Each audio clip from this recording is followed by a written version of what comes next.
心地いいんで、ぜひ遊んでみてもらいたいなと思います。It really makes player feel like exhilarated. It is really awesome. So I really want you guys to try it for yourself. I will. And also, I have to say, the visuals, I mean, the Dead or Alive series has been known for its visuals for years. This seems to be no exception. Are you allowed to talk a little bit about the work you've done from a technical side, work on the engine, work on the visual packages, what the team has done there? DOA のビジュアルは、有名ではありますけれども、非常に綺麗に仕上がっていると思いますと。で、今回は技術的なところにはなるんですけれども、どういったところを作成されたりしていますか？そうね、まずね、やっぱり最初に言った激闘っていうところを描きたいっていうのがあったので、今までよりもシリアスな絵になるようにできています。So, just to truly represent what we have in mind, the intense fighting, you know, the game engine, the engines are designed in such a fashion. 私たちキャラクターをね、本当に人間だと思って作っていますから、表情も豊かになりますし、劇的なね、ライティングで暗いところと明るいところをしっかり見せて、かっこいい絵を作ろうと思ってます。So, we're trying to bring them as close to real people as possible.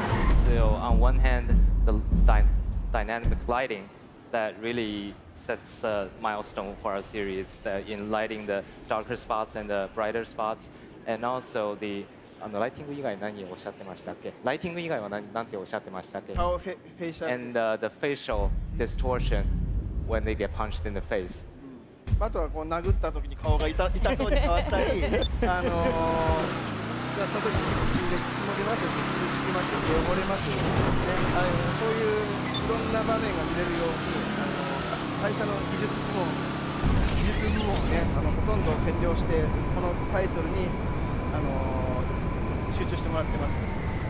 Yeah, so just in order to represent the face distortion that he was describing, and you will see blood coming out of the mouth, and you know, sweating all the dirt. To make that happen, we practically hijacked our technical support department in the company to make that happen. I love it. I can't talk about a fighting game without asking sort of the quintessential question, which is how your studio approaches the balancing of each character and making sure that they feel powerful, that they play well with each other, and that, you know, kind of everything feels fair and competitive. How does your team approach creating a balanced and competitive roster? 格闘ゲームを語る上でも避けては避けられない質問にはなるんですけれども、そのゲームのバランスとかフェアのところとかどういったチームだと思うんですね。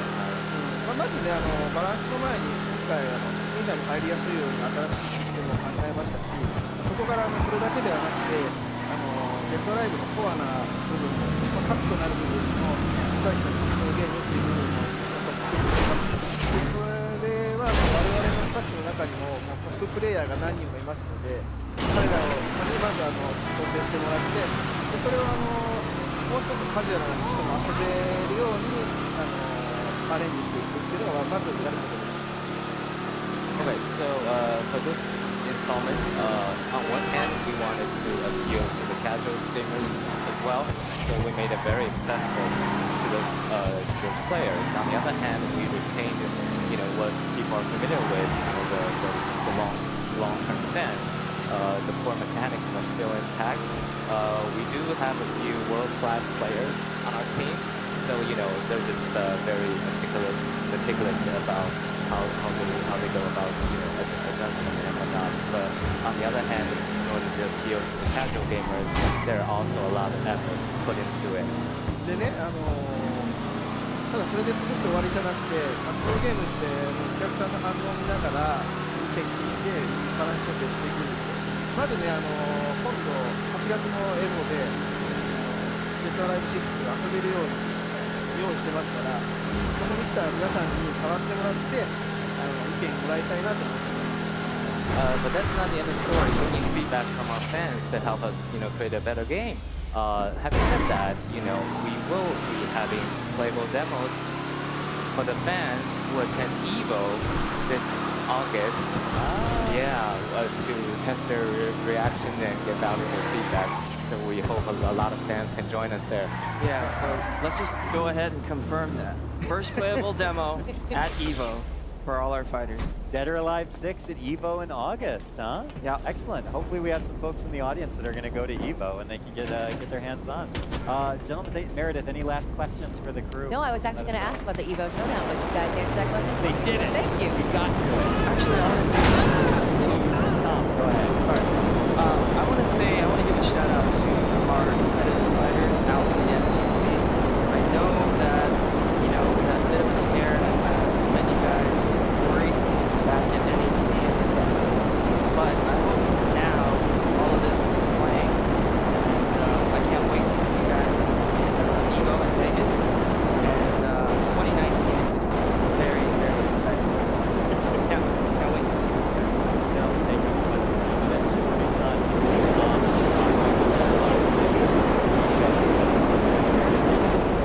My pleasure. And everyone, thank you for watching. And hopefully we have more coming up for the second day of PlayStation Live. Not go anywhere. Stay with us.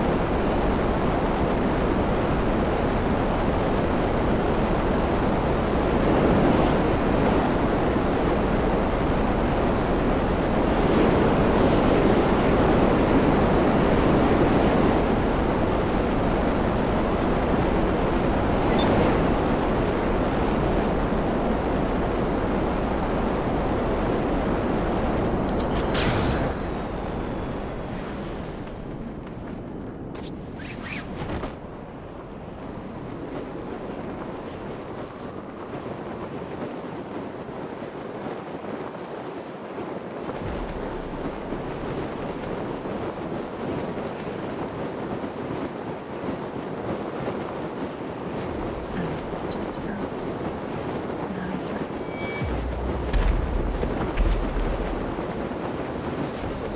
Position. I have to move before they realize I'm ready.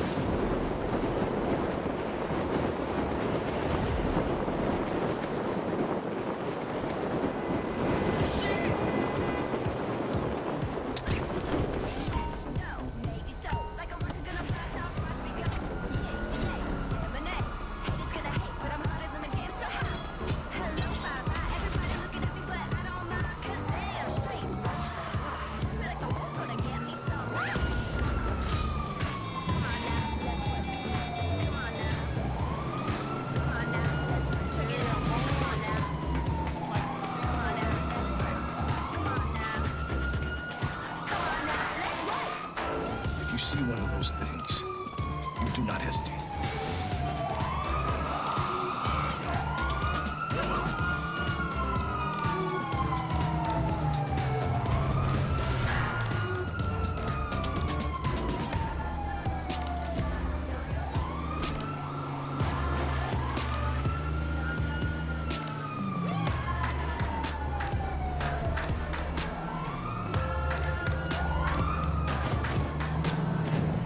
the oldest house is a shifting place.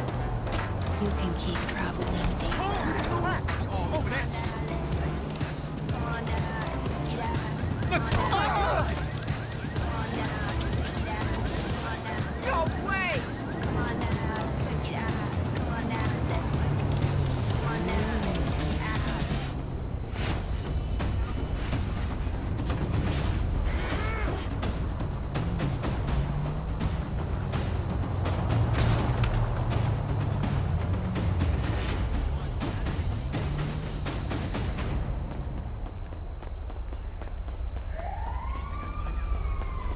What's going on? Ah! Shit!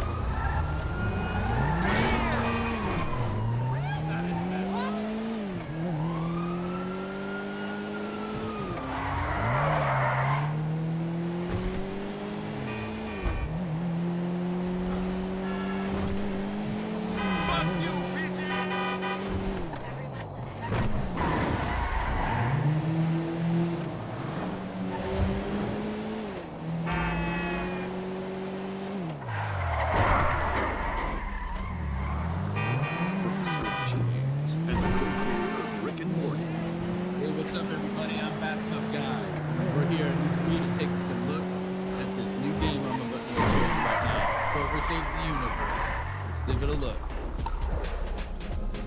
Oh, whoa, there's some action platform stuff in this little piece of shit. I'm the bathtub guy. I'm always in my bathtub, but you know, that's not about me right now. It's about this game. Whoa, look at that. That's exciting footage I just saw. Oh, I'm playing it right now. Look at me. I'm a cool cucumber over here playing this cool game.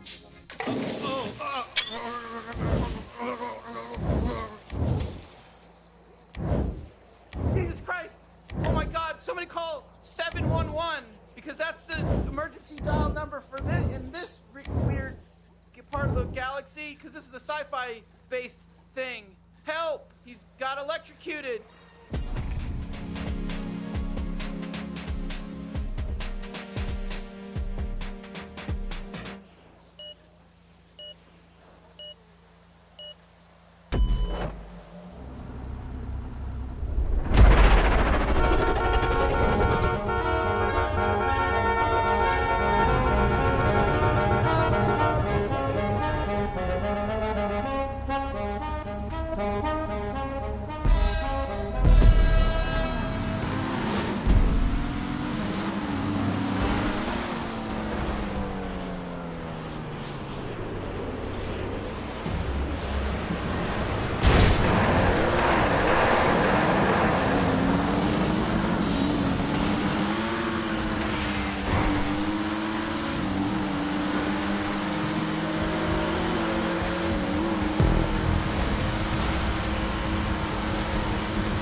PlayStation. We didn't choose to be different. We didn't choose to feel pain. Or love. Or fear. We didn't choose to take a stand. We didn't choose to resist. To betray our masters. To pull the trigger. You did.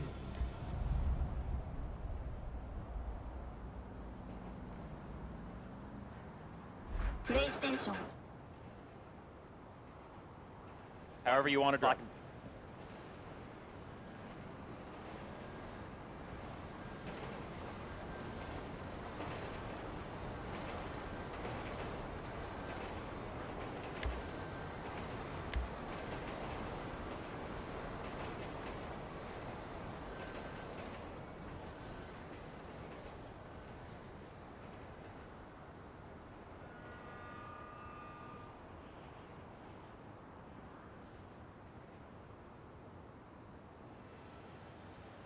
Welcome back to PlayStation Live from E3. It's time to talk about Rage 2. So we're here with Tim and Magnus.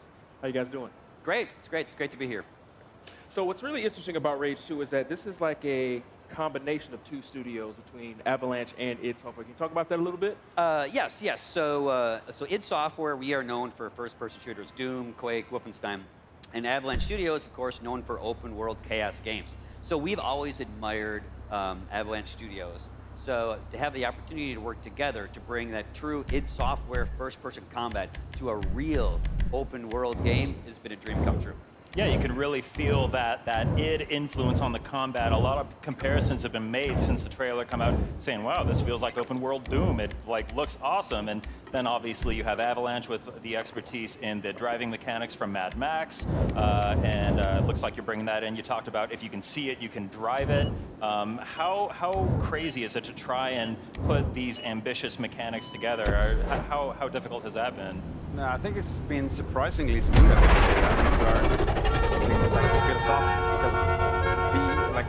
The thought behind everything we do at both studios is kind of the same. We love crazy, over-the-top action, so that these guys that did software, that's what they've been doing most studios. Most studios here is relatively small and we work in a similar way. So I think we had so much in common when we started out. So it just fell into place more or less from day one. Fantastic collaboration. Yeah, what are some of the big enhancements to Rage 3? Yeah, so if you played Rage 1, that's great. If you haven't, don't worry about it. We got you covered. Rage 2 delivered on the promise of the the original game, we struggled a bit with some of our tech. We had separate areas to get to that. This is all things. You're in level up, drive around, fly around, jump out of your vehicle, you got your gun, go. And it's really been a refreshing change. It's been awesome. Yeah, talk a little bit more about the vehicles you were talking about driving around, flying around. How many different types of vehicles, like what kinds of different driving experiences? Quite a lot of different ones. Like we started out with the first game, look what was there. There was a quad-bike, normal size car. We wanted to push that much further. So we have those, of course. We have motorcycles as well. We're pushing into like a monster truck that is really awesome. You can go everywhere with that. Tim's favorite toy. He plays around with that. Sounds awesome. I want to drive a monster truck. Yeah, exactly. It wasn't there. This is the Vector. That's the performance car that you can drive around mostly. It's your little precious toy.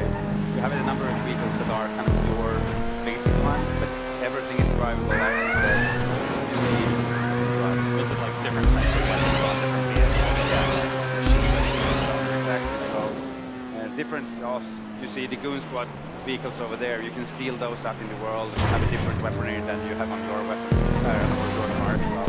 But also on your car, you can select between different like things to use in that car, both defensive and offensive weapons, with customizable in that way.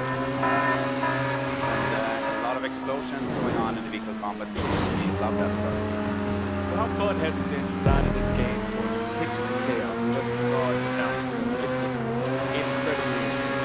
Well, when we set out to make Rage 2, first we said is more crazy than Rage. And Rage was pretty over the top. So that's been the lens that we have looked at every design decision, from the gunplay to the nanofighter bullets to the jibs to the explosions to the vehicles to the colors to the pink. You know, we've gone more crazy than Rage because we want this to stand apart. We want this to be a gaming environment, and we feel we have something special right now. Everything is taken, like we took what was in the first game, took out the things that we loved most. So the combat is obviously based on what you did there. You see in this sequence, the player character uses the wing stick a lot for the turning, and we have this. By the way, yeah, this. Where can I get this? Yes, this is the Collector's Edition Rage 2. It comes in buckets. Wait, it's real? Yes, it's absolutely real. And the voice is Andrew WK. Yes, so you can pre-order that right now. That's fantastic. I just thought it would be a gag saying, oh, give me one of those, but you can actually get one. If I can get one, that's excellent. Yeah, I'll take it. So can you tell us a little bit more about overdrive and how to play combat? Well, the overdrive mechanic is a internal game loop in the combat system. Like, while you are in combat, the better you are performing, the better high skill you will be. The more crazy you take care of your enemies, the more overdrive power you will get. When you stick off the overdrive, then everything gets amplified even more. Like, so the weapons are more powerful, your abilities are more powerful, and you melee strike enough people around, and you have a great time. You see it here.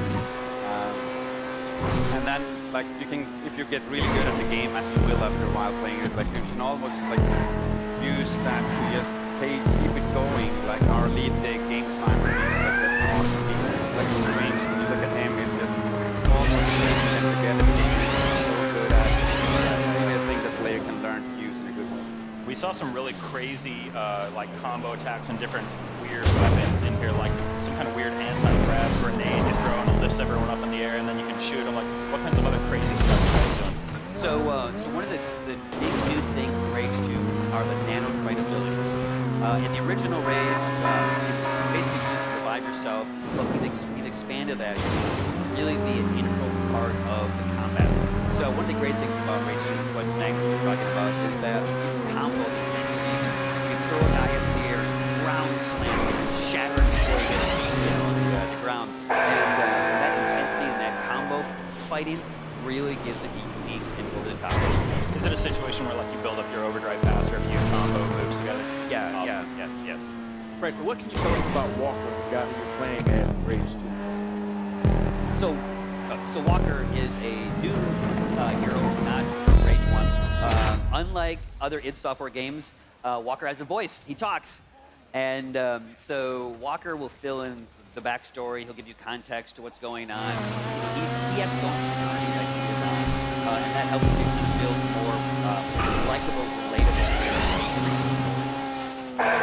So we talked a lot about kind of embracing the chaos of the gameplay here and just making things insane and like taking it up to 11 and everything.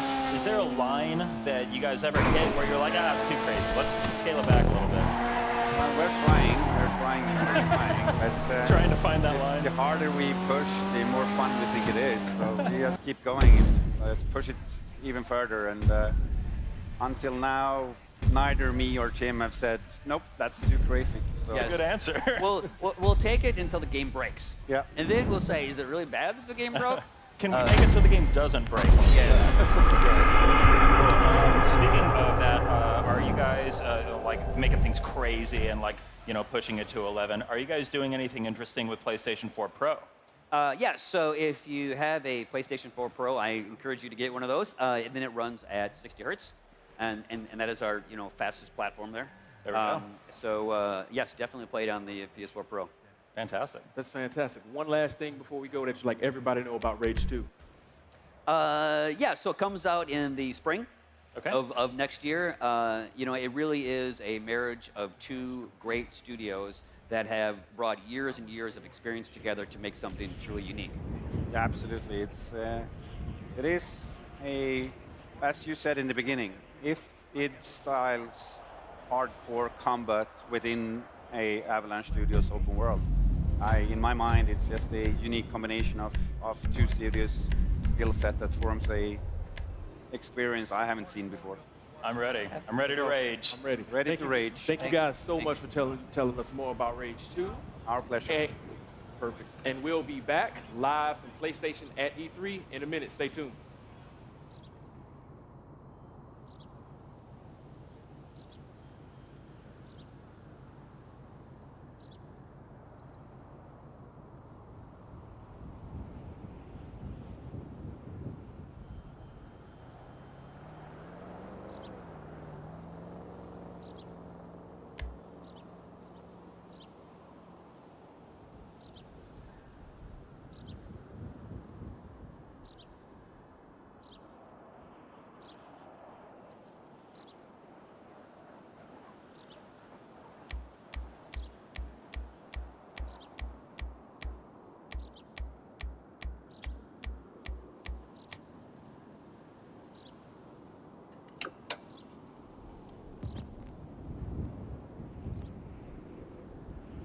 Went out one night to make a little round. I met little Sadie and I shot her down.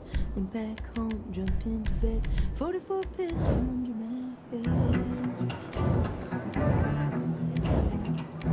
I woke up in the morning about 9:30. The hats and the buggy standing by. Jensen Gabriel standing by. Taking little Sadie to bed. I began to think what do that time. I got my head in the moon.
through here.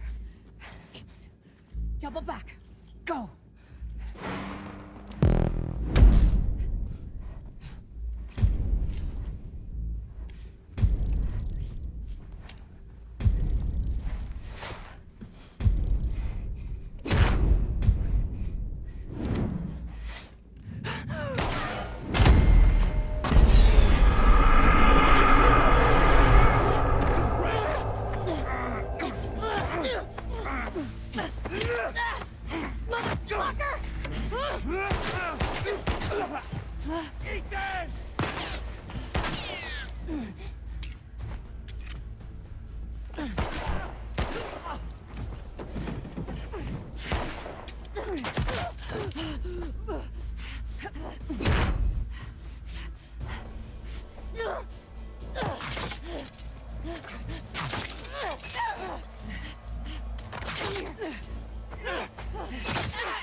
Maybe it's not as bad as it looks.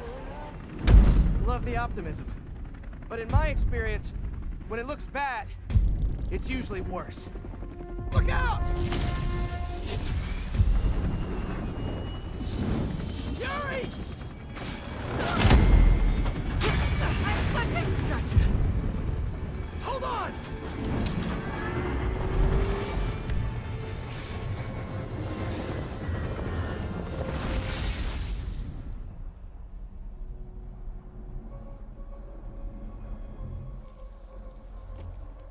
You okay? Yeah. Welcome to the party! Just in time for the fireworks! Looks like we made parole, boys. I'm out! Electro? Why is he letting everyone out? I'll head for the main control center and see how bad the situation is. Got it. I'll go join the party. Everyone just quietly go back into your cells and lock the door behind you. Okay? Please?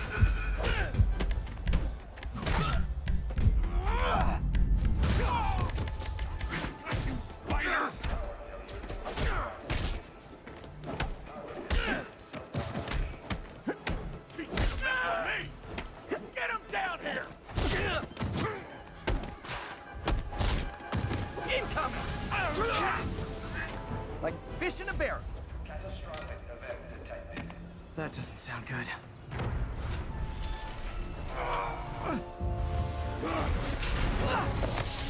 Oh, hi, Rhino! Hope you like surprise, Spider. Surprise? What is he talking about? Hey, what's your status? Me?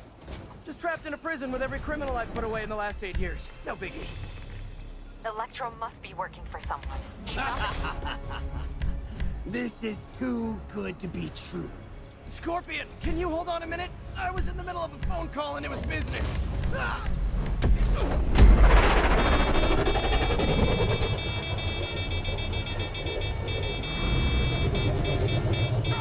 Don't let up!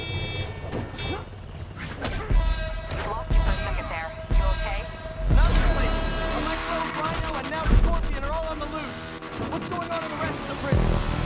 Camera system's almost done. I'll give you a sit rep soon. Okay, I'll keep tracking Electro.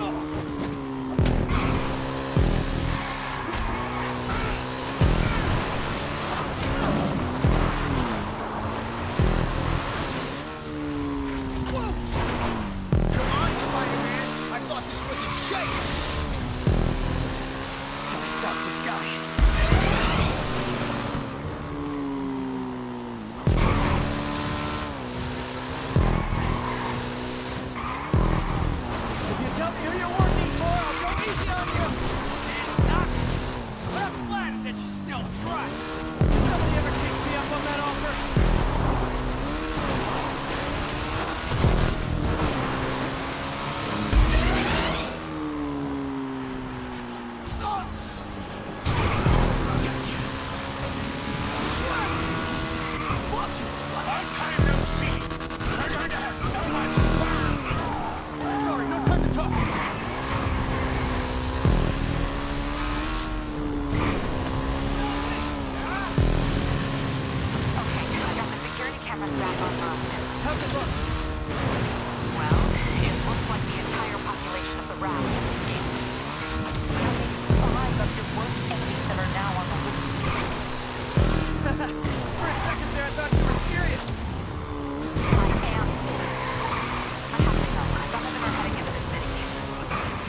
Coach, Dash, Where'd you get? it's an exclusive club.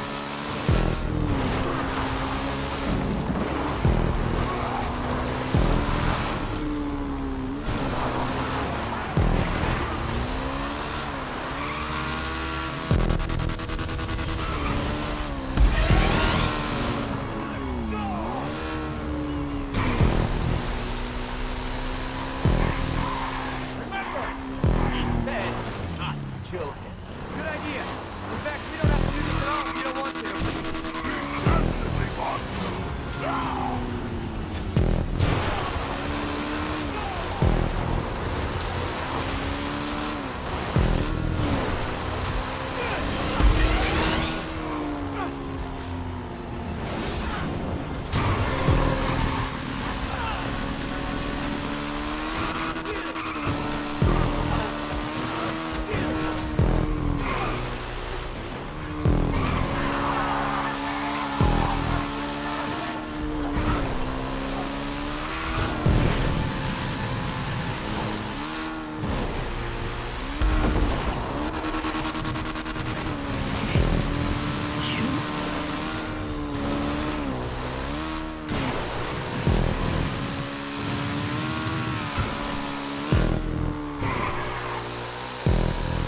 hear that.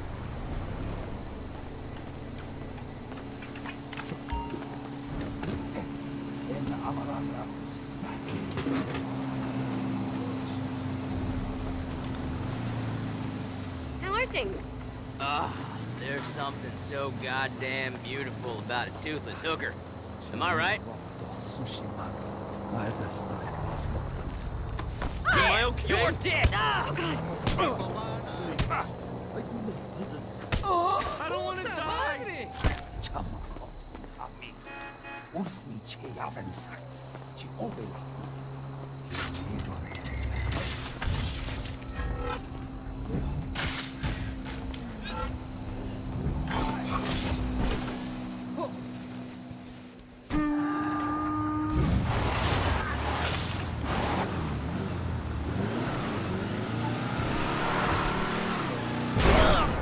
Reinforcements. You have to move.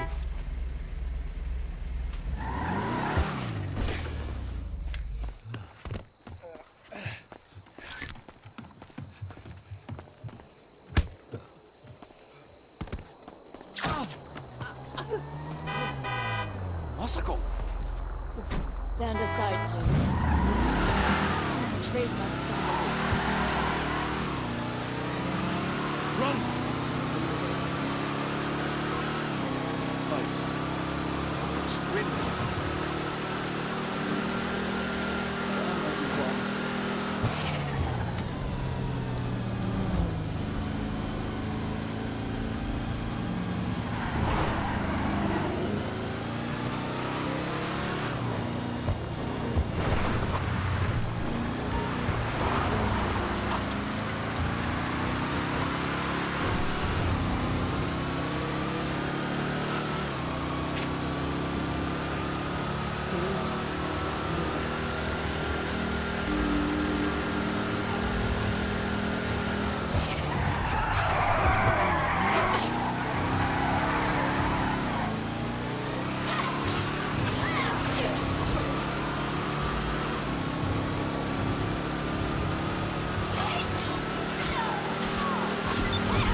my friends, and welcome back. We are still here, PlayStation Live from E3 in Los Angeles.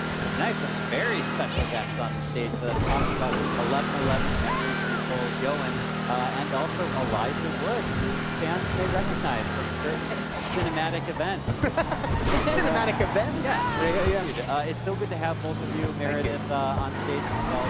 Thank you. I mean, Elijah, before we get to your performance in 11/11, maybe you can talk about, you were the creative director on Valiant Hearts. Are you the creative director on 11/11 as well? Tell me a little bit about your vision and sort of your core philosophy in 11/11. This game is all about revive the heritage of World War I, because it's a war that is a bit forgotten compared to World War II, and compared to all of the games about the war, this game really talks about human, not about war as a gamey thing, but as a real thing, and what people experience during war with their family, with their friends. So it's all about the humanity and the peace. And to do that, you kind of tell the story of Harry, who's a photographer from Canada, who, let's see, said it's in November of 1916. Yes. Yes, he's the one. So, Elijah, we were talking backstage. Yeah. We funded this project fairly recently. Yeah, a couple of months ago, wasn't it? Tell me a little bit about sort of what about the project drew you in and kind of encouraged you to take it on. Well, sort of what he was saying about the approach to a war game that eschews the notion of shooting. That we're so used to war games being about sort of FPS-based, sort of, you know, a lot of fun, but it sort of misses some of the humanity of the storytelling. And the fact that this is primarily about two characters who are stuck in a situation where they're both from opposing sides, and they have to help each other out to get out of a precarious situation, and they recognize the humanity in each other, and it's not about being on opposing sides of the war. At that moment, it's about helping each other. And I just love that about it. What's and wrong I also with her love now? the art style. You know, Aardman Entertainment, who people are probably familiar with in regards to Wallace and Gromit and Chicken Run, are the people that are helping them do the art style with this very sort of painterly, almost sort of evolving watercolor sort of approach, which I was really intrigued about as well. Yeah, the whole game is like a living painting, so it's very artistic, it's very unique. It has a unique style that you've never seen before. When you're working in that art style, does that change the way you as a creative director and as a storyteller pursue the vision that you're trying to set out to do? How does the two inform each other, the art style and the narrative? It's something close to impressionism, so it's close to Monet, Van Gogh, this kind of style, and it is there to fit the emotion, like the intensity of emotion that they can have during the journey through the war is very intense, yes, and with painting you can feel this emotion, because it's not realistic at all. It's a way to represent what you feel in your mind. The strokes, they move, it's a living something. I also noticed in the trailer, you have such a haunting soundtrack, just that one little trailer. Was the music something that you were considering as you were thinking the painterly style, or did one inspire the other? Yes, we didn't reveal yet who is the composer, but he's a very great one. And we recorded in London, in a famous studio. It's something also that will add a lot to the experience. And we worked with the composer from the start of the story. So he was involved into the storytelling itself. And as you can hear, we recorded a choir, a big choir, because choir is the human voice. Yeah, it's very important. I don't want you to have to give away too much, but in terms of the gameplay and the mechanics that players can expect in your game, can you tell us a little bit about the moment-to-moment?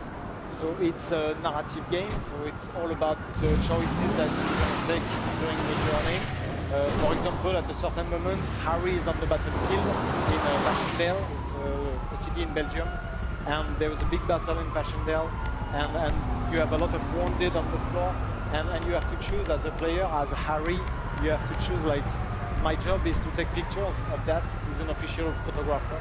But, like, what should you do? Should you just take pictures, do your job, or should you just help the guy that is on the floor? This kind of moral choices. That's interesting. Now, you actually have these two characters. Do you, in the gameplay, bounce between Harry and the other character, or are you always with the same protagonist? Yes, that's the thing of the game. It's all about sides, like you can see on the logo.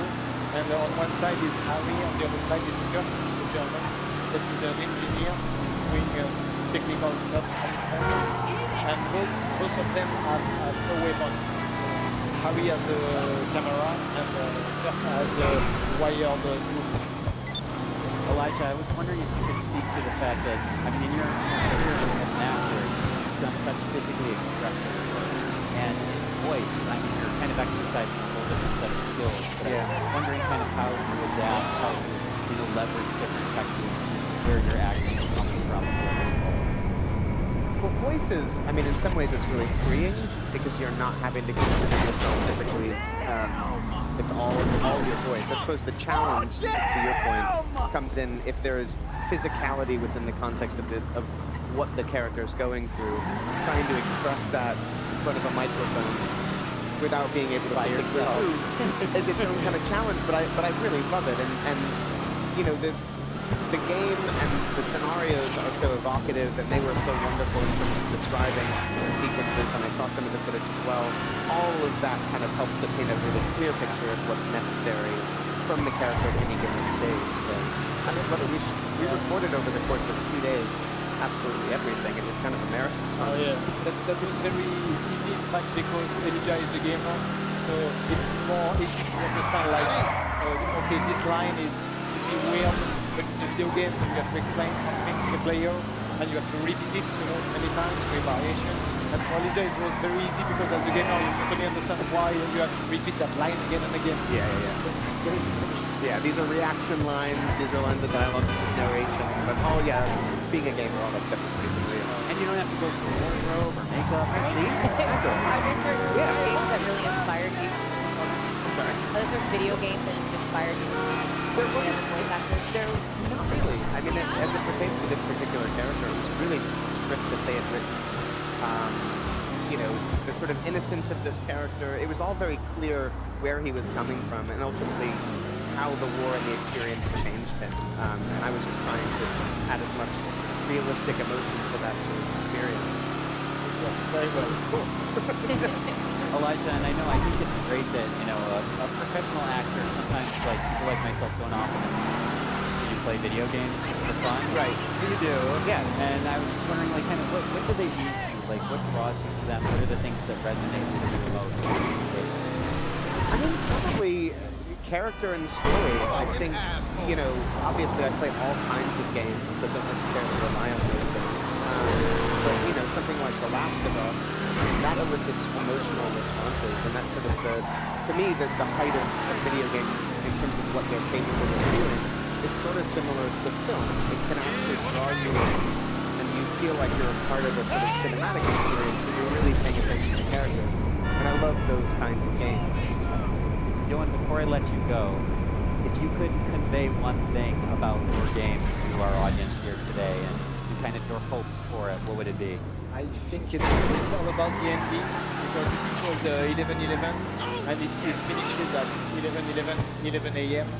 That means something, so it's all about the ending. And you can tell us the ending right now, right? In fact, there are 28 endings. And it comes out this November, right? Yes. Elijah, Yoann, thank you both. Thank you so much for having us. Meredith, thank you for My pleasure. listening with me. Thanks to everyone in our audience here. Thanks, guys. Thank you to everyone watching at home. We have a lot more coming. PlayStation Live from E3 continues from Los Angeles. Stay with us.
Can I leave well enough alone and go to the light?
Have microphone.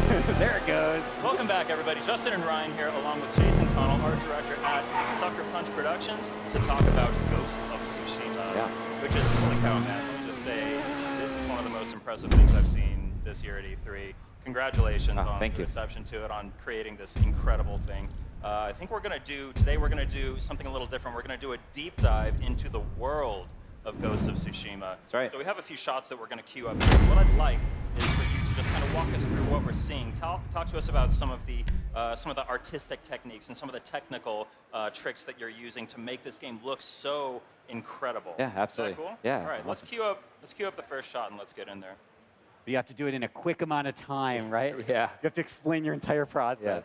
Yeah. So this is a shot in one of our bamboo forests. And what I love about this shot, aside from all the, I love lighting so much. But the volumetric haze and the kind of nice translucency on the leaves, all of that stuff makes you feel real. Yeah. But it's also trying to get everything in the frame to move. That's something that we're trying to do. Like, just you start making a game like this and you look at an old Kurosawa film or something like that, they have a good documentary called Composing Movement about a still samurai with the world around him just moving. And I love this frame because it just showcases that. That really comes through, especially in the trailer that we saw at the showcase. You can really see everything in the frame is moving. It's so just alive. Everything feels alive. It's really just an amazing job you guys are doing. That's the reason we opened up with that shot. You know, it's exactly what we want people to see when we first debut the game. So. Yeah. And what's amazing is this is just one small little slice of the world that you guys are building at Sucker Punch. It's unreal. Yeah, that's Shall we move to the next one? Yeah, please. Oh my God! What? Come on, man! I kind of forgot the order, so like I'm just gonna be shocked each time. Like, this is beautiful. I got a couple things I'd love to talk about here. One of which is the when we went to Japan. We went to Tsushima Island. And we saw, I personally saw some of the most beautiful sunsets and sun breaks, and just the sky was really evocative. And, and that actually is something that some of our last games had as well, if you go back and look at like Infamous. So now that this game has a dynamic time of day, that made it very challenging because you can't just paint this beautiful skybox. You have to really orchestrate some tech to make these kinds of scenes come true. And this scene does that in spades. But it also has this, something else here. There's a sense of adventure. There's these shrines and places that you're going to be able to get to and go up to on top of high mountaintops. This is a high point in the game where you'll be able to actually visit and go to. So cool. Yeah. Yeah. You mentioned lighting before, and it really comes through. I think in almost every one of these scenes, the light is just kind of one of the focus. Really the core pillars of what makes each shot look so beautiful. Yeah, light. We put a lot of energy and artwork into the way that we light our games, and especially true for this one. Yeah. Okay, let's move on to the next shot. Good. Wow. Look, get out of here. Just leave. Get out. Wow. I cannot take how beautiful this game is. There's a lot of great things going on here. This is showcasing a variety of biomes. So obviously this is not what we have before. So there are places in the game that you get to that will be quite different than other parts of the game in terms of like the vegetation and the foliage that you'll see kind of around you. We want a lot of variation. We want people to feel like we can remember this place because it's extremely different than any other place. This particular place, another good example. Also, I'm very fond of the sky that's going on here. Another really good example. Breaks in the sky. Really feel like it's kind of foreboding, but it's also got a moment to it. Water as well. I don't know if you touched on that earlier, but you have the birds coming through and down. Well, if you look really closely, you can see the insects kind of flittering above the water there. Yeah. I thought they were birds. They're probably insects. Maybe. Maybe both, eh? Yeah, just gorgeous. Oh, the insects, yeah, that's our effects artist. Cool, let's move on to the next shot. Oh, I love that. Part of what we're trying to do with Ghost of Tsushima is, it's very easy when you go and create. It's a photoreal-based engine. The technology lends itself to making very photorealistic-looking scenes. But our goal here is, it's very easy to just add more stuff in. Like you could have this purple flower little grove and just add weeds and more bushes and more just trees and like make it a little bit less manicured, and maybe it's more real. But it's very easy to add more on. But actually, as artists, I think it's really hard to be very minimal. Like, and our goal with the art direction for the game and in the environments is to be minimal in that way, so that it's a little bit more lasting and you remember it. And this is true for, if you watch the demo, you know, the Pampas Valley that you see, it's not Pampas Valley with tons of trees and weeds and lots of other things. It's a pretty large sheet of like white color, or the end with the red leaves. Very intentional to be, you can be a little bit more minimal, people will remember it longer, if that makes sense. Yeah, I noticed, oh, go ahead. I was just going to say, is it difficult for you as an artist and you as a team to sort of exercise that great restraint that you're describing, to kind of hold back when you feel like you need to move on? Yeah, actually, it is really hard. I mean, you want you want it to be impactful, so the urgency is like to just add more. But it is quite hard. But it's a practice thing, and we're getting better at it. We've been working on it for a while, so we've been getting better at it, and we're going to keep getting better at it. We've been working with some of our, J-Studio partners, and that they comment on stuff like that, and it's really helpful. So. This is unreal. I notice you're making extensive use of depth of field in these shots, and that seems like it would be a really hard thing to emulate in kind of a live environment like a video game.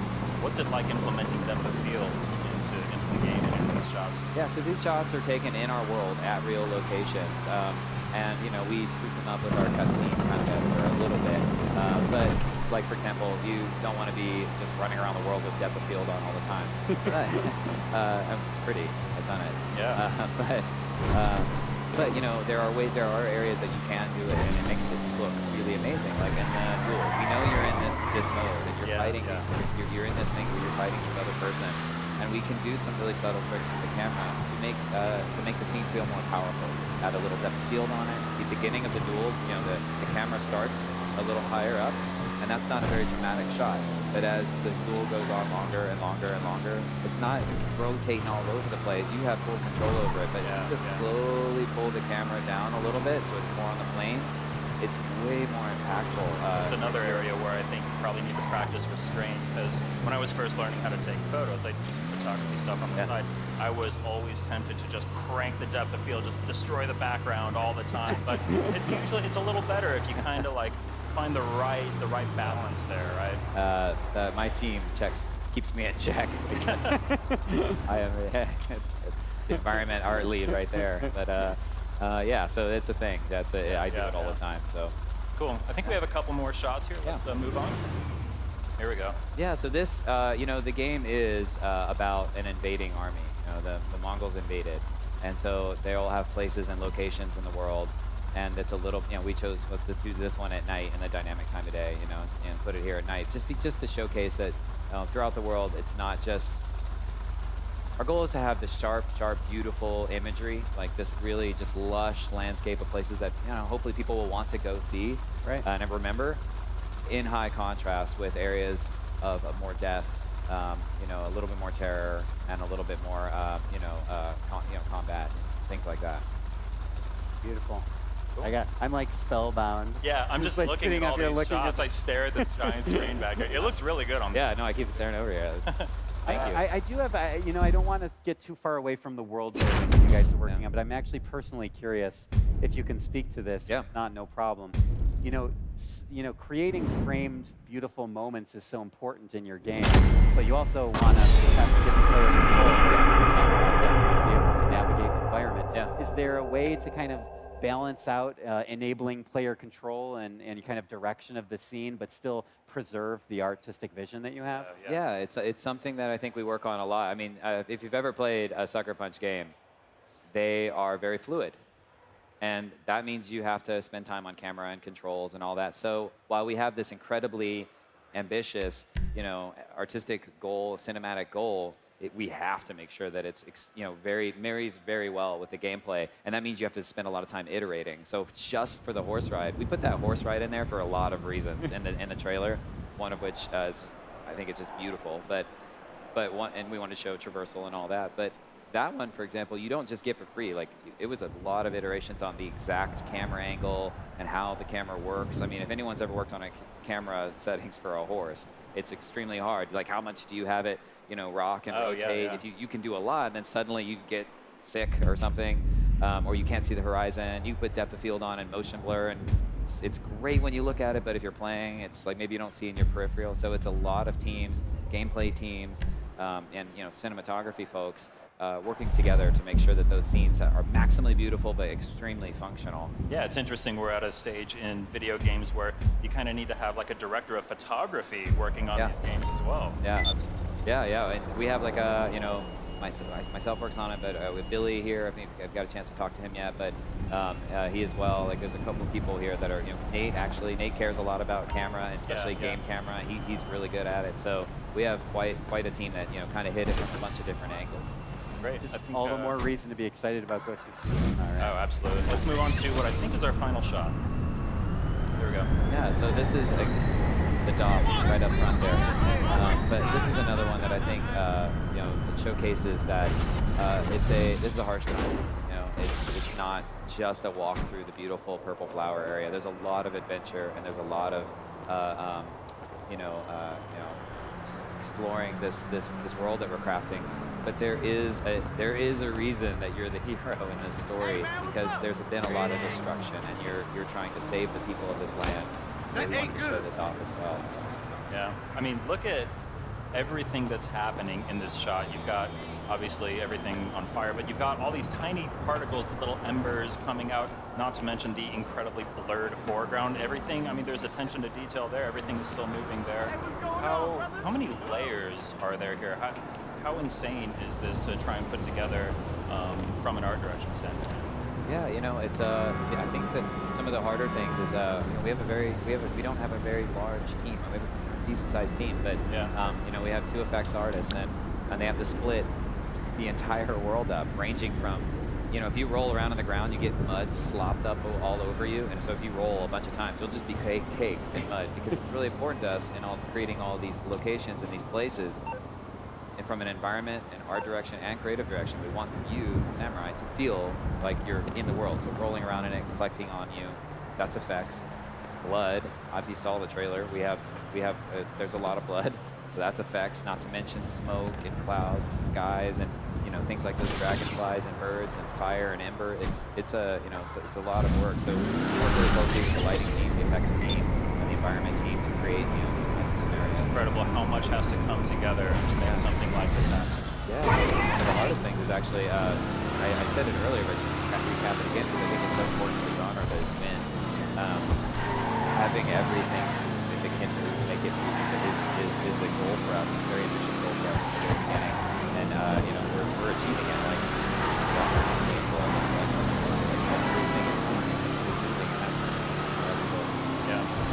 so seeing that last shot, everything kind of, all the flames coming in there, it reminded me of one of the shots from the trailer, and I wanted to ask about that real quick. I don't think we have it queued up, but I just wanted to acknowledge how beautiful that I think it was the final shot of the trailer that we showed during the showcase was, where there's the duel happening, and then the flaming arrows start to come in, and everything gradually starts to light up.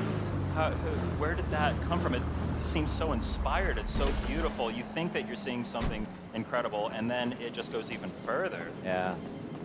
I love the ending of that. And there's a couple of reasons why. There is Jin Sakai. You know, we want to present him as a, you know, he's a harsh samurai.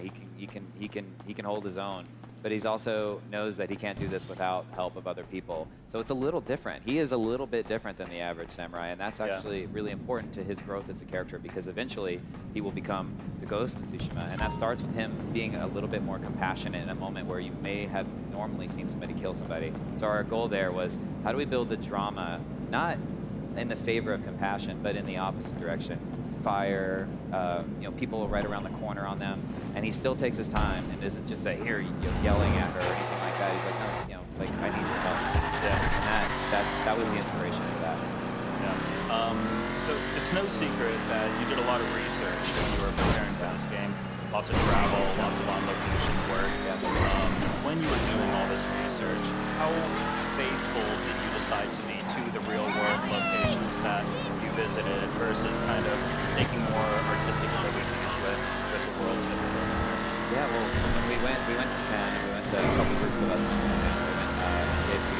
invited us on this awesome tour, and it was fantastic. And then we went to Tsushima, and that place is stunning and it's beautiful in its own way.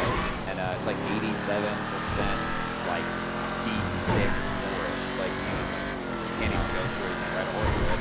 It's really hilly, and so it makes it a little hard to make a game out of that perfect landscape. But we did take the exact map, and so generate some locations. There's actually the future that happened at that monument now, but in truth, it's an order, you're making an original kind of story and an original character, and so there are some areas where for the general gaming audience, we're like, oh, we're going to create something new in this section because maybe it would be really fun to venture to. Yeah, really cool story there. But usually when they're really off or different, we work with one of our J Studio producers who now is on our team. He's been helping us a lot, just guiding us on which one we should go to. It's great having that help. I just want to acknowledge something that's kind of crazy. I think the last time that you and I were on a stream together was when Infamous First Light was on. Yeah, I remember that. It was also a PS4 game. Yeah. It was stunning. This is on a different level. How have you guys just kind of done something so incredible on the same hardware that, I mean, it feels like such a jump. Yeah, you know, we build on a lot of the same tech. Yeah.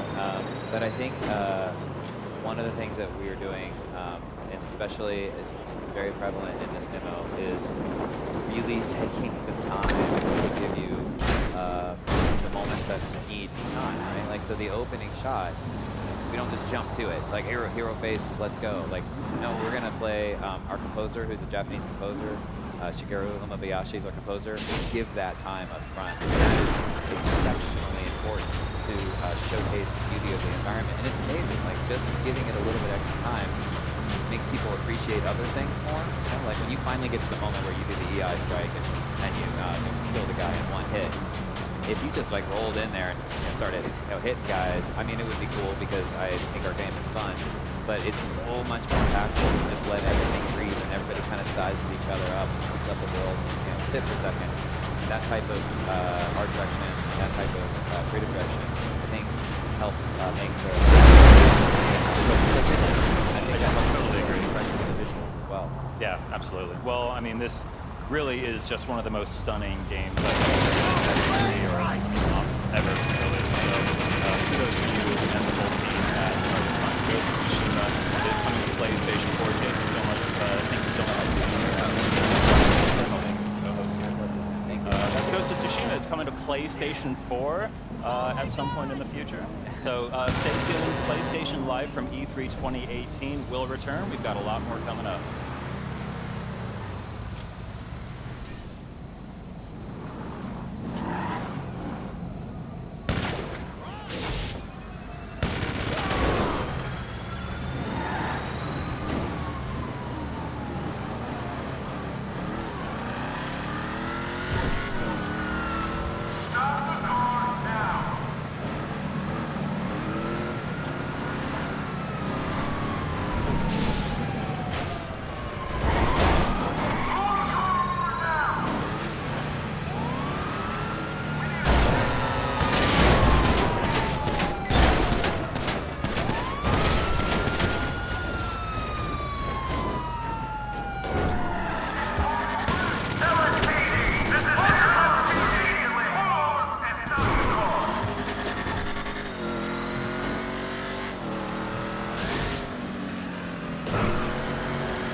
Still here in Los Angeles for PlayStation Live from E3, and we're going to be talking about Soul Calibur 6. Everyone, I am very excited about this game, and it's so good to have all of you guys here. Let's see, I want to make sure I get names right. Mikey-san. Yes. Somebody's got Mikey. It's Mikey-san. Yes, very Mikey. Nice to have you. Okay, Justin, thank you so much for being here. Thank you very much. I guess let me start with just kind of the simple question of what is the game's team's core philosophy when building Soul Calibur 6? It's a long series, and this is obviously a huge jump for the franchise. What is your core philosophy? ソウルカリバー自体は今お話ししただ、なかなかやっぱり、前回の5からですね、出すのに時間がかかってしまったっていうのは、やっぱりなかなかその会社の方でも認めてもらうのが大変でしたし、ただ逆にそういうソウルキャリバーのブランドがピンチだからこそ、ここまでのシリーズすべて見直して、どういうところがやっぱりお客様にソウルキャリバーの価値を感じていただいたのかというところを徹底的に分析して、そういう意味では本当にソウルキャリバーらしさをいかにソウルキャリバー6で表現するかっていうのが僕たちのチャレンジ。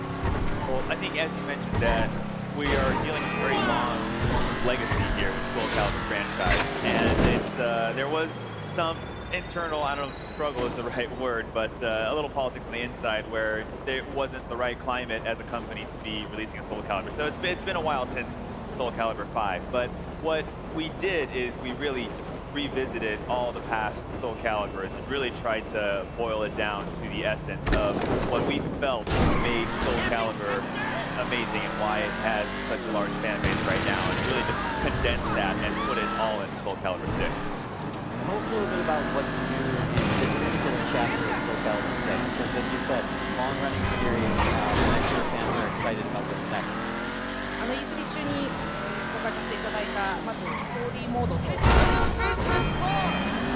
はですね、あえてソウルキャリバー1と2の時代に戻して、ソウルキャリバーとソウルエッジが生まれる原点、契約の原点というところです。今一度僕らが定義し直して、お客様に楽しんでもらおうというふうに思って作ってます。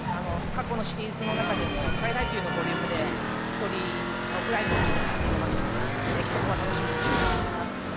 So one thing that we just showed at E3 is a very comprehensive story mode, and we're taking the timeline all the way back to about Soul Calibur 1, Soul Calibur 2, when we're talking about Soul Calibur versus Soul Edge, Light versus Darkness, and that was a story we really wanted to revisit and retell with what we have available to us today. So I think it has a lot in store for people who are a longtime fan of the franchise, and I think volume-wise, it's safe to say that this is the most packed Soul Calibur of them all. A bold claim. Yes. Go ahead, Justin. This is a series that you alluded to this. This is a series that has been around for a very long time. The mid-90s for the original Soul Edge way back when. What do you think are some of the biggest and most important enhancements that have come to the series over the years? 長年にわたって一番シリーズにとっても大事な進化というか、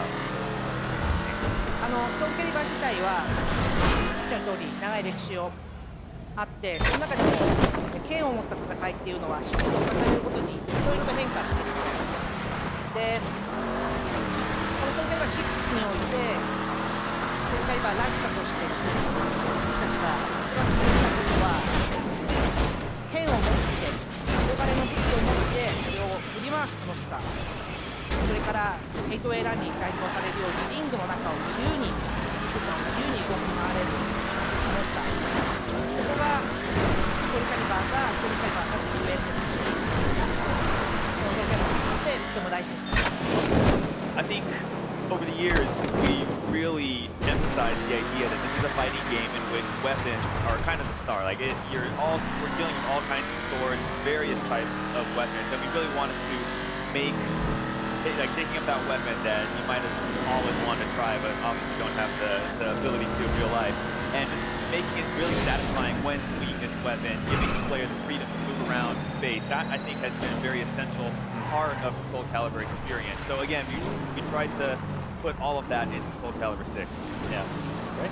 I think one of the coolest things about Soul Calibur is sort of the fusion of settings and art styles that comes with the game. I mean, there's some historical fantasy, there's just pure fantasy, there's like, martial arts and Chinese martial arts in the game.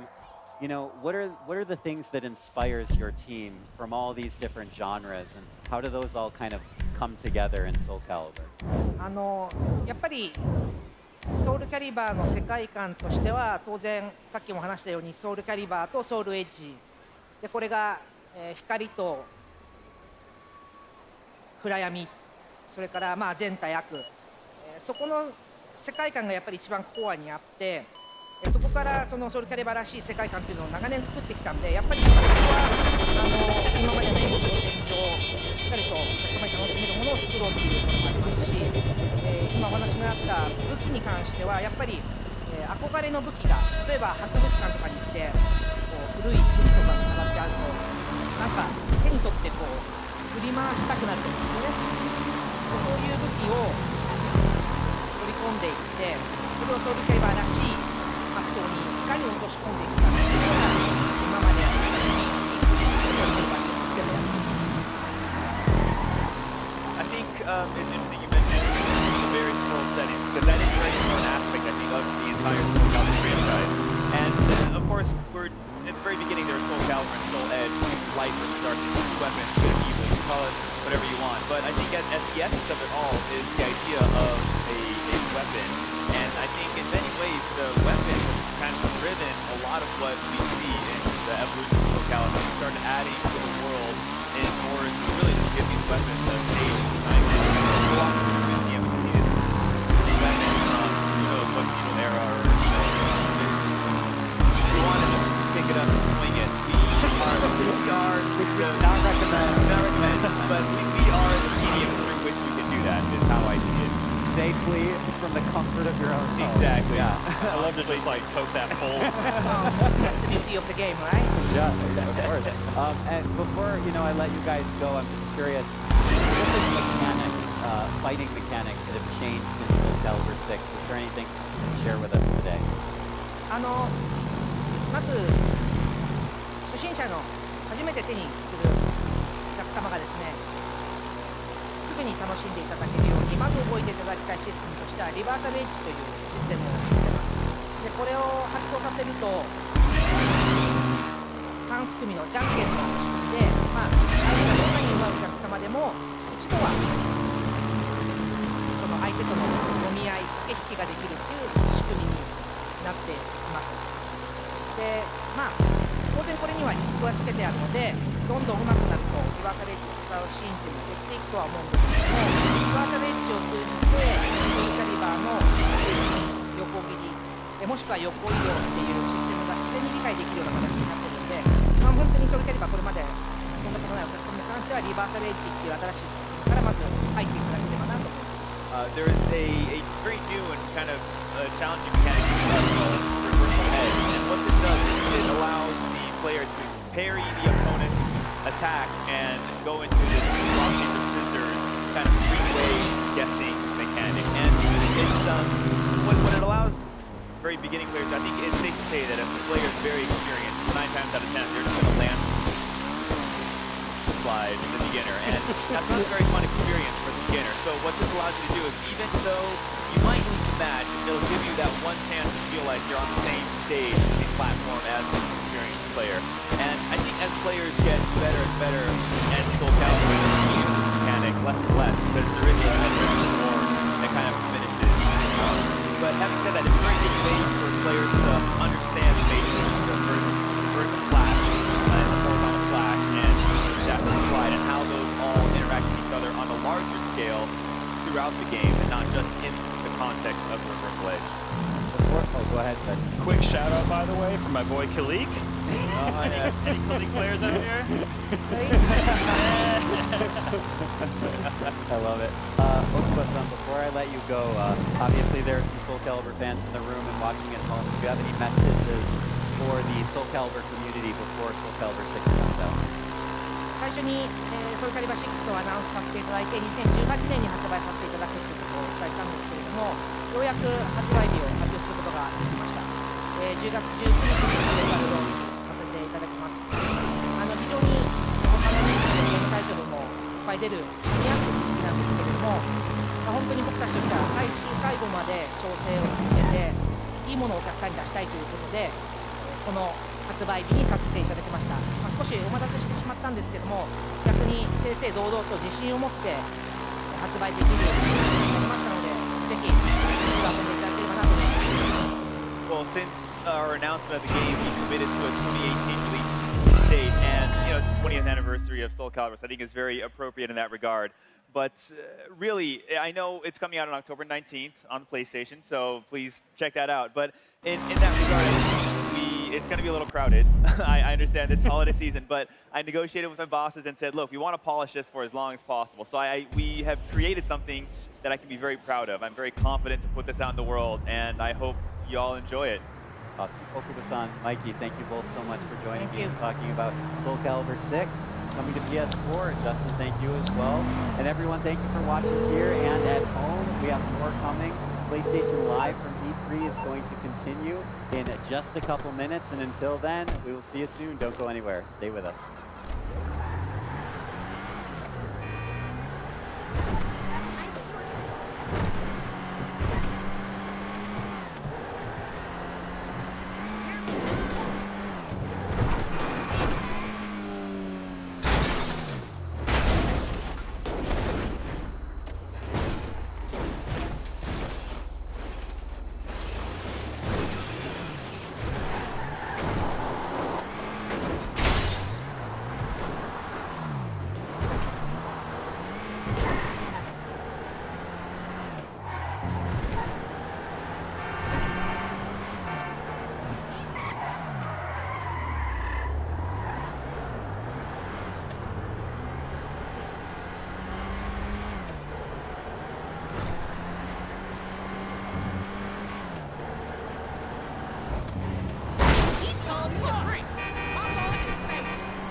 Welcome back, everybody. Justin and Meredith here to talk about Destiny 2 Forsaken with my good friend Deej from Bungie. How you doing? I'm doing great. How are you? Good. Good to be here. It's good to have you back. So first things first, what the heck, man? What was the deal with Cade? What? What did you do? I didn't do anything. You didn't do anything? Well, somebody on your team did. I didn't do it. I have some words for him on behalf of all the hunters out there. Your grief should be aimed directly at the Scorn. That is going to be your new enemy in Forsaken. This is an enemy dangerous enough to kill a Vanguard. Yeah. So we're obviously raising the stakes. We're telling a different type of story. It's a story of repercussions. It's a story of personal loss. So you take that energy, you take those emotions you're feeling and use it. And you take that first step down that path to revenge, and you see where it takes you. Yeah. Were you guys always thinking of having this next chapter be a little more darker, a little more intense? You know, we take our inspirations where they come. Destiny is, I think, a very interesting world. There's a lot of different cultures that we can explore. There are a lot of different characters with their own motivations. I always thought the character of Prince Uldren was interesting. Yeah. You know, this is sort of a shady enigma type of a character, someone who exists between light and dark. Seems to be, I think he's leaning more towards the dark. Yeah. You know, the events of the Taken King disrupted the reef, you know, removed their power balance, and now he's stepping into that vacuum and doing some really bad things. And we're going to return to the reef, exploring in ways that we never have before, and there's all sorts of new discoveries to be had in that space. So Cade's luck finally running out is going to kick off a series of events here that's going to set us off through the campaign of Forsaken. Can you tell me a little bit about what that's going to entail? Tell me about the Barons we're going to be tracking. Yeah, so the Barons are the big bad guys. You know, each of them has a unique fighting style, so your confrontation with each of them creates these very interesting encounters. You have the Tangled Shore, which is a brand new destination. So we're going to be exploring the Tangled Shore throughout the campaign, which then opens up an entirely new endgame destination. For the first time, we have a destination dedicated to the toughest challenges that you'll find in Destiny, the things that make your Guardian the most powerful. So there's all sorts of new places for players to go, new characters for them to meet, new bad guys for them to fight, and of course new things for you to earn to make your Guardian new and powerful and interesting ways. Can't wait. So what we're seeing here is Gambit. This is the new PvEVP mode that you've just revealed and is playable here at E3. Tell me how Gambit works. Yes, so this is a competitive co-op mode in Destiny. We've taken all of the things that make Destiny a fun game to play, and we've collided them together in one explosive activity. It is a whole new way to play. You'll find it at the very top level of your director. It's an activity that stands all on its own, and this is 2 teams of 4 who are in a race in their own arena to burn down their enemies. When you beat your enemies, you pick up those motes, and you just saw them banking them in that structure in the center. When you bank your emotes, you get to disrupt the other team that you're racing against. You can send enemy blockers over to their arena. And then eventually, when you've collected enough emotes, you can actually invade the other team. That's where the competitive aspect comes into play. It's very much a risk-reward type of situation, trying to decide how many motes you're going to hold, but you're kind of risking losing them if someone gets you. Because when you die, those luminous triangles that they're picking up off the floor there, they die with you. So if you got a pocket full of emotes, you need to run back to the center structure and you need to bank them. Now, was Gambit mode born out of player feedback, or was this something that your creative team had been thinking about for a while when you were approaching this one? You know, our team felt very strongly that Forsaken would be a great opportunity to introduce a whole new way to play Destiny. They said we want a new activity. We want to combine cooperative with competitive so that people who play Destiny for different reasons, whether they like fighting aliens, whether they like fighting other players, are going to find a home and an important role that they can play in this activity. And I think it's going to create some really great fusion in our community where the people who have enjoyed strikes or raids, you know, those cooperative moments where you're battling the enemies of humanity, can welcome that one person on their friends list who just lives in the Crucible. They can say, come on over here, we finally have something you can play with us. We want you to be our designated invader. You get to be the final boss in a PvE encounter. So is this, are you talking about what the kind of rewards that you're going to get are going to be? Is this going to be end game level rewards that people can get from Gambit? Now, this will be an important part of your character progression, but this isn't something like the raid that we delay your access to until the game has been out for a little while. Gambit will be available to you immediately. If you're watching this and this is the reason why you want to play Forsaken, you'll be able to jump into this on day one. That's very important to us. You're going to earn cool stuff in this. And then if you have a weapon that becomes your ultimate favorite, you can keep making that weapon more powerful as you earn other rewards. So you're always prioritizing the things that you really want to use the most. You mentioned a raid. I know the answer already, but any details you can share? It requires 6 players. It'll be the ultimate test of your problem-solving, communication. You know I had to ask you. Of course, but you also know that going in blind, the act of solving tactical riddles and puzzles with 5 other players, you know, that 6-player fire team, going in and trying to become the first in the world to finish that raid is a race that we love to host. I'm really excited. So the first people that beat this new raid in Forsaken will be celebrated by our community, and we'll make sure everyone knows their name. You know, there's a great Vidoc that you guys put out that had a lot of team members talking very passionately about a lot of the stuff coming to Forsaken. So if you want more details on that, you can check there too. Yeah, you can find that on Bungie.net, or you can find that on our YouTube channel, YouTube/Bungie. We like to create our own media. We like to tell our own stories at Bungie and give the people who make